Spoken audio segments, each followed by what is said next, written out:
Assalamualaikum warahmatullahi wabarakatuh. Alhamdulillahirrabbilalamin.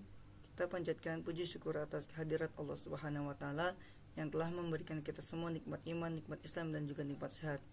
Alhamdulillah, pada kesempatan hari ini kami akan menjelaskan di mata kuliah Manajemen Pendidikan tentang manajemen sarana dan pembiayaan lembaga pendidikan. Tentunya manajemen sarana dan pembiayaan pendidikan ini adalah satu hal yang penting dalam mengelola lembaga pendidikan dan juga suatu acuan keberhasilan suatu lembaga pendidikan. Baik, langsung saja menuju ke manajemen sarana.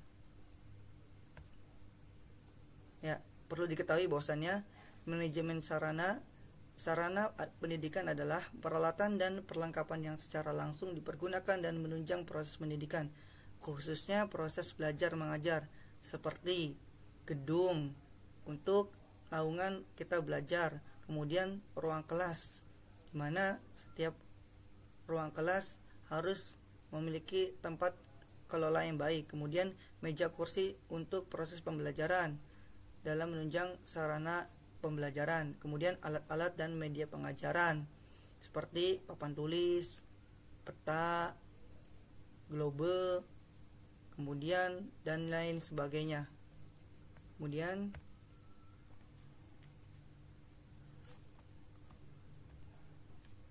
kita ke manajemen prasarana.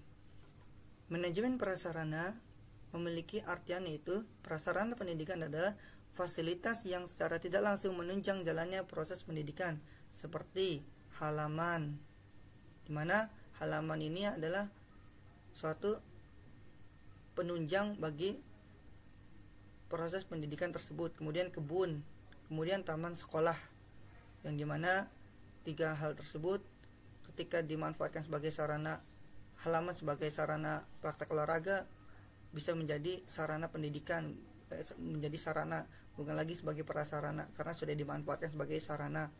Kemudian selanjutnya kita masuk ke cakupan kegiatan pengelolaan sarana.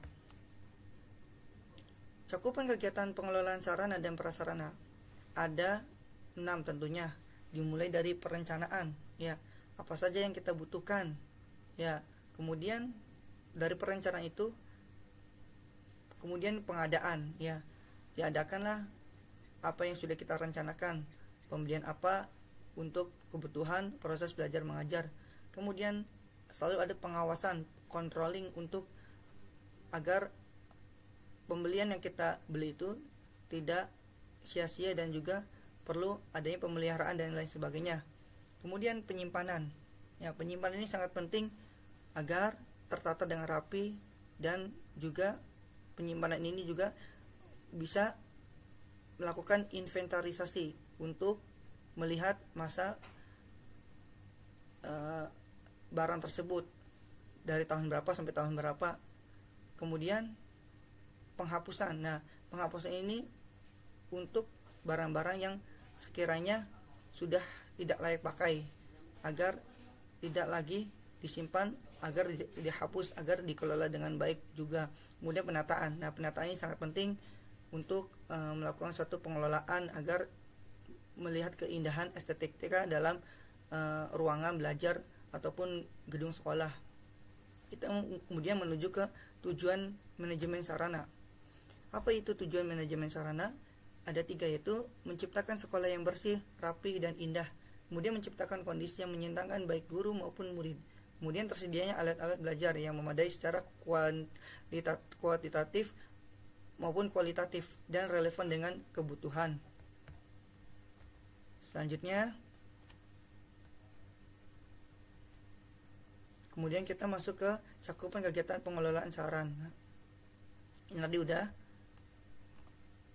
Baik, kemudian manajemen pembiayaan. Nah, perlu diketahui bahwasannya suatu lembaga pendidikan harus bisa mengelola pembiayaan itu dengan baik. Apabila tidak dikelola dengan baik, maka lembaga pendidikan tersebut akan bangkrut ataupun sudah tidak bisa berdiri lagi karena tidak terkelolanya dengan baik. Apa sih yang dimaksud dengan pembiayaan pendidikan? yaitu seluruh pengeluaran baik yang berupa uang maupun bukan uang sebagai ungkapan rasa tanggung jawab semua pihak, baik itu masyarakat, orang tua, ataupun pemerintah terhadap pembangunan pendidikan agar tujuan pendidikan yang diciptakan tercapai secara efisien dan efektif. Artinya, pembiayaan ini adalah merupakan suatu pengeluaran yang baik berupa uang maupun bukan uang. Dan rasa tanggung jawab artinya masyarakat, orang tua, pemerintah itu punya rasa tanggung jawab demi memajukan cita-cita pendidikan tersebut. Ada dua model dan sistem pembiayaan. Yang pertama kita lihat dulu model pembiayaan pendidikan. Model pembiayaan pendidikan menurut Thomas H. Jones ada 6 pembiayaan pendidikan, yaitu yang pertama flat grant. Apa itu flat grant? Yaitu setiap sekolah memiliki sejumlah dana yang sama yang dihitung per siswa atau per unit pendanaan lainnya. Sebagaimana di penjelasan terdahulu, akibat dari sistem bagi rata, maka sekolah yang jumlah siswanya banyak akan mengeruk uang lebih besar. Kemudian yang kedua, power equalizing. Power equalizing dibebankan kepada daerah-daerah yang sangat kaya untuk membayarkan sebagian pajak sekolah yang mereka pungut kembali ke kantong negara bagian. Negara bisa menggunakan uang yang dari daerah-daerah kaya untuk menambah bantuan bagi daerah-daerah miskin.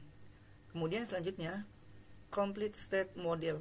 Satu-satunya rencana pembiayaan pendidikan yang dirancang untuk menghapus semua perbedaan lokal, baik dalam pembelanjaan maupun dalam pemerolehan pajak.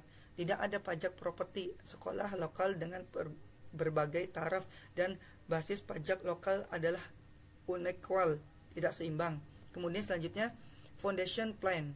Cara kerja foundation plan adalah pertama, negara harus menentukan biaya per siswa per tahun bagi program pendidikan yang memuaskan. Kedua, negara harus mematok tarif pajak minimum yang harus diberlakukan oleh semua distrik sekolah. Ketiga, negara memberikan hibah kepada tiap distrik sekolah dengan jumlah yang sama. Lalu selanjutnya,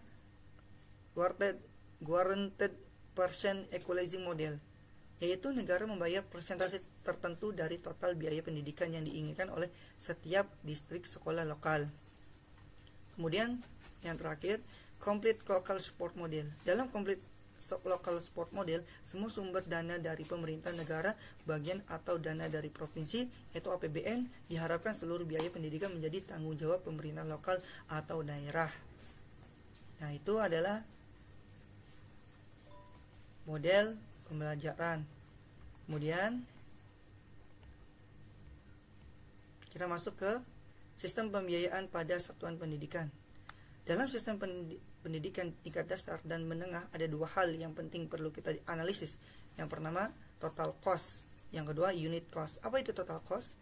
Total cost adalah biaya pendidikan secara keseluruhan. Maksudnya adalah sumber dana dari pemerintah, orang tua, ataupun masyarakat yang dikeluarkan untuk penyelenggaraan pendidikan dalam 1 tahun pelajaran. Untuk biaya satuan tingkat SD, SMP, dan SLTA itu berbeda karena kebutuhannya juga berbeda. Kemudian unit cost. Apa itu unit cost? Satuan per siswa.